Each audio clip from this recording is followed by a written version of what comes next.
Bonjour lesson 4. I hope everyone is doing good. Welcome back to the social class. Today you are going to see the third unit in history, emergence of new kingdoms in South India, especially later Cholas. Today we are going to trace the origin of the later Cholas and acquaint with their administrative system.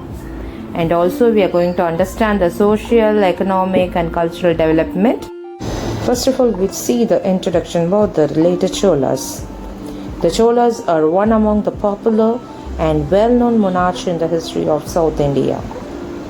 They elaborate their state structure, the extensive irrigation network, the vast number of temples they built, and also their great contribution towards the art and architecture. It gave the preeminent position in history. Revival of the Chola rule. If we take the ancient Chola kingdom, reigned supreme with the Kaveri Delta, forming the core area of its rule and with Urayur as its capital. At present we call it as Tiruchirappalli. It rose to prominence during the reign of Karikala, but gradually declined under his successor. In 9th century, the Vijayalaya, ruling over the small territory lying north of Kaveri, founded the later Chola dynasty. He conquered Tanjavur and he made it his capital. Later, Rajendra I and his successor ruled the empire from Gangaikonda Cholapuram. The Rajaraja I, 985 to 1016 AD, was the most powerful ruler of Chola Empire. He established authority over large part of South India. He extended of Cholas into West Coast and Sri Lanka. And also he built the famous Rajarajeshwaram temple. Now we call it as Brihadeshwara temple in Tanjavur. Next, the Rajendra Chola I. He was a son of Rajaraja I and his period was 1016 to 1044 AD. He remained a powerful force in South India and he captured a lot of territories and proclaimed himself the Gangaikondan, which means the conqueror of Gangai region. The Gangaikonda Cholapuram temple was built to commemorate his victory in North India. The navy of Rajendra Chola enabled him to conquer the kingdom of Srivijaya in southern Samudra. The overseas trade was flourished during the Chola period. Now we see the decline of Chola Empire. After the Rajendra Cholas, the successors were not capable to rule. The third successor, Vijaya Rajendra's son, Adi Rajendra, was killed in civil unrest. On hearing the death of Adi Rajendra, the eastern Chalukya prince Rajendra Chalukya seized the Chola throne. He established himself and eliminated all the threats to the Chola empire. But he lost the territories in Ceylon. The Pandya territories also began to slip out of Chola control. Kanjipuram was lost to the Telugu Cholas. The king Maravarman Kulasekara Pandyan first defeated the last king Rajendra Chola III and established the rule of Pandyas in the present-day Tamil Nadu. Let me see the administration of Chola. The central administration was in the hands of king. The king enjoyed the enormous power. The king's order was written down in the palm leaves and also inscribed on the temple wall.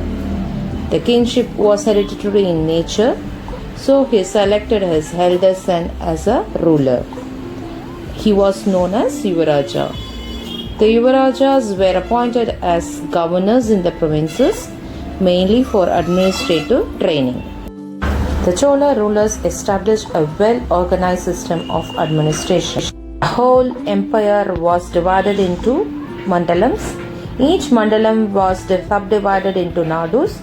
Within each nadu there were many kurams, which means group of villages, and the lowest unit was the gramam, which we call village.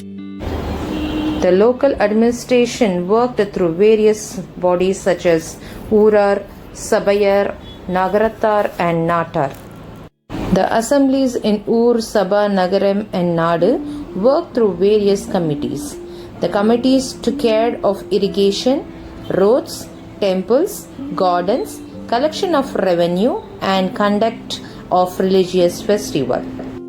There is a detailed description of how members were elected to the committees of the village Sabha in the inscription found in Uttaramerur, presently in Kanchipuram district.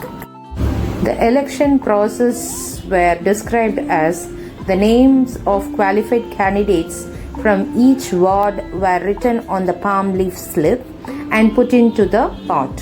The eldest of the assembly would engage a boy to pull out one slip and declare his name. Like this, the various committees were decided. The revenues of the Chola state came mainly from the land. The land tax was known as Kanikadan.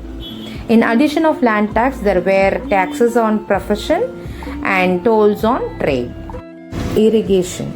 The 16-mile long embankment built by Rajendra Chola in Gangaikonda Cholapuram was proved the Chola gave importance to irrigation.